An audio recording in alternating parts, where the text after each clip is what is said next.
So as we get to the end of our course, one of the things that I wanted to talk specifically about is sort of career paths in modeling and simulation now that you're finishing the certificate, or maybe you're watching this video as part of the master's program, but probably the certificate.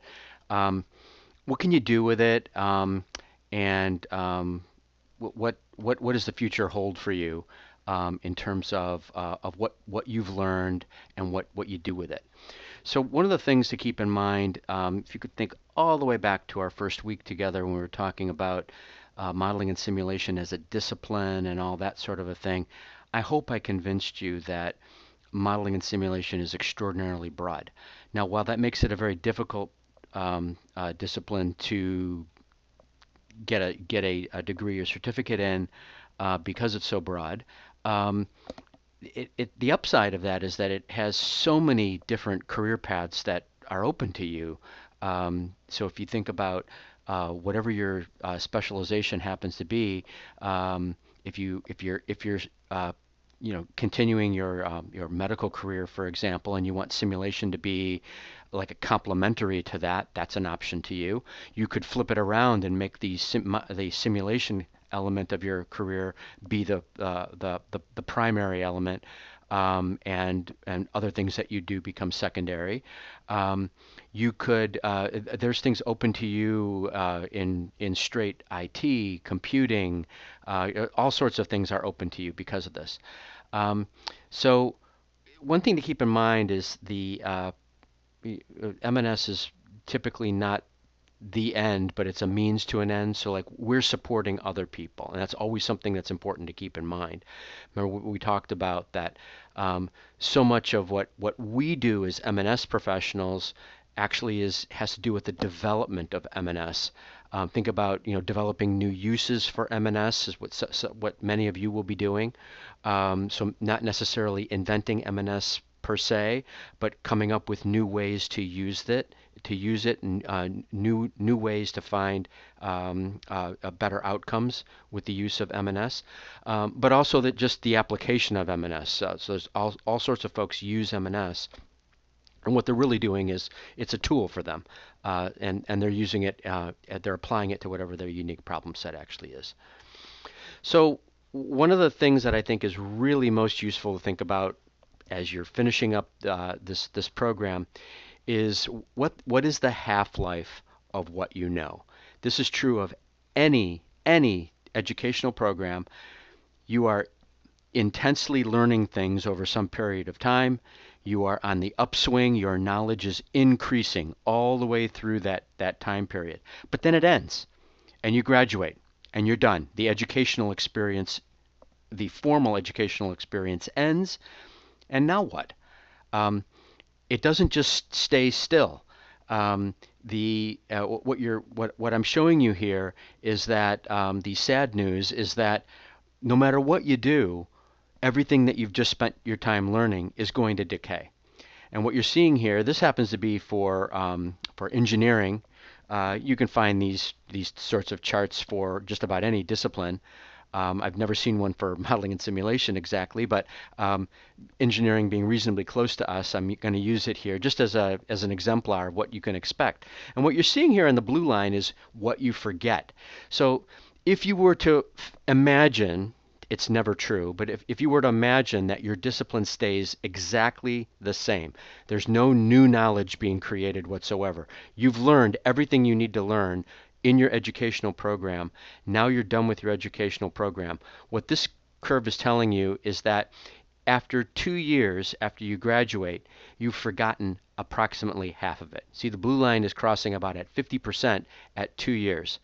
So that's not really good news. Because you got to think about, of all, this course, for example, how much of what we just studied in this course are you actually going to remember even 6 months from now?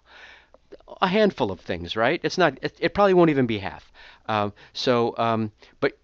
you learn them, and you'll be able to reacquire them very quickly. Hopefully, much quicker than you acquired them in the first place. So that's a good thing. But this is just what you forget. The red line is what you forget plus what changes, and that's the reality here. And I would argue in M&S, because we're so reliant on so many other disciplines, our the descent is even steeper than what you're seeing here. So I would argue that inside of a year, the half-life of your certificate or your master's degree is probably about half. That's about as optimistic as you could be. That after a year, it's about half as useful as it was. So you might shrug your shoulders and go, say, what did I do this for? Well, we're going to spend the rest of our time on this module talking about that. There are things you can do that will sustain what it is you learned and, in fact, increase what it is you learned and make it more and more useful as you continue on your journey. So one of the things that you can think about is professional certification. I'm showing you here the two certificates that I know of. The one on the left is for medical professionals, and the one on the right is for all other sorts of M&S professionals. And you can think of these, I like to use as an analogy what it means to be a professional engineer, if you're familiar with that. If you get a degree in, let's say, mechanical engineering at a bachelor's degree in mechanical engineering at a university, you can take an exam and you can become what's called an engineer in training. It's an EIT exam. It's a very difficult exam, and it puts you into this first rung. And then after you've had enough experience, you can actually take the professional engineer's exam and have your PE certification, which is separate from your degree. You will always have your degree. But the PE exam is a certification you can get later. And for certain disciplines in engineering, it's essential. Like if you're a civil engineer, you really need to have a PE. You're not really much use to anybody if you don't have a PE. But for many other forms of engineering, it's maybe nice to have, but it's actually fine if you don't. And I would say the same thing is really true in modeling and simulation.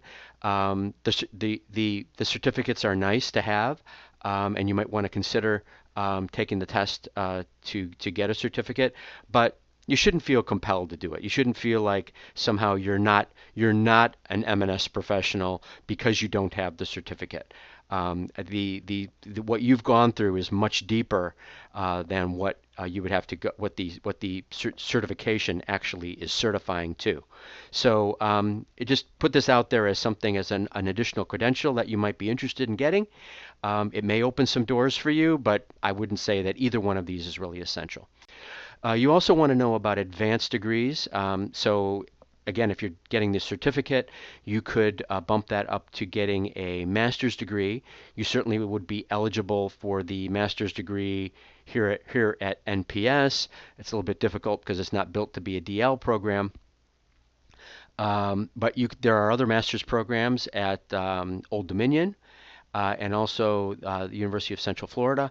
I'm showing these three because they're the three that have a specialized M&S for the defense industry focus.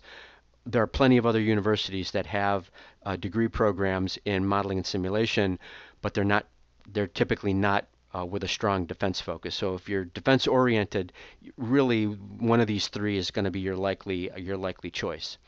I should also note that all three of these have PhD programs, should you want to go that far.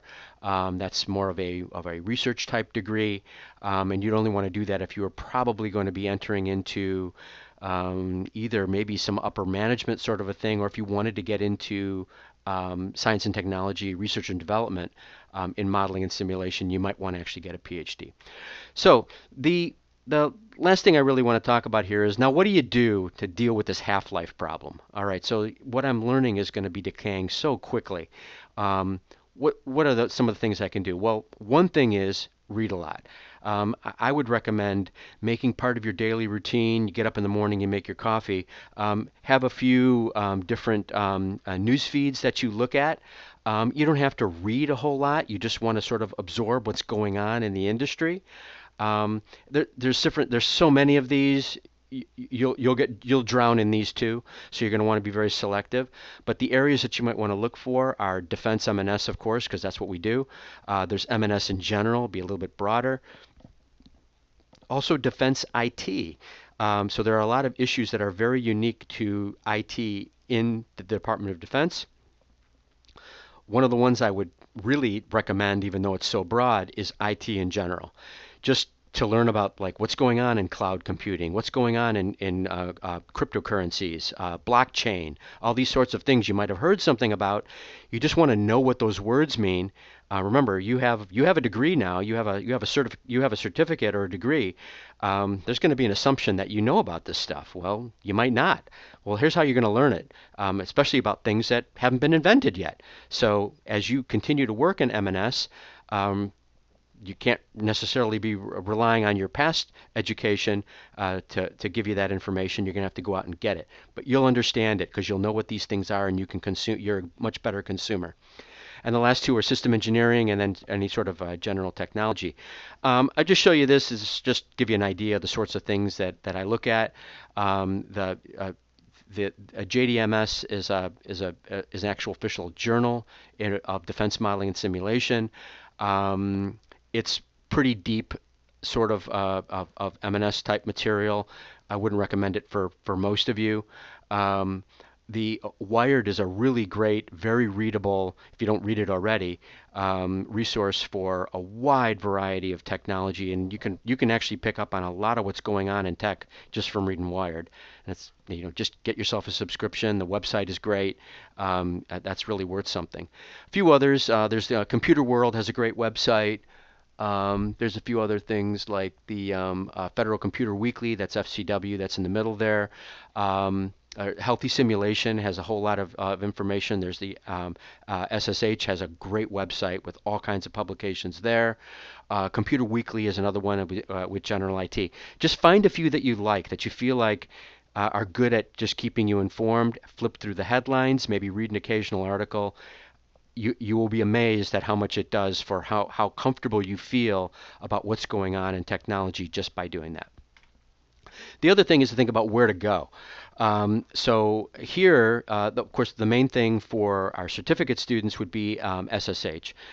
So that's got a expo floor, deep academic program, great for practitioners and researchers alike.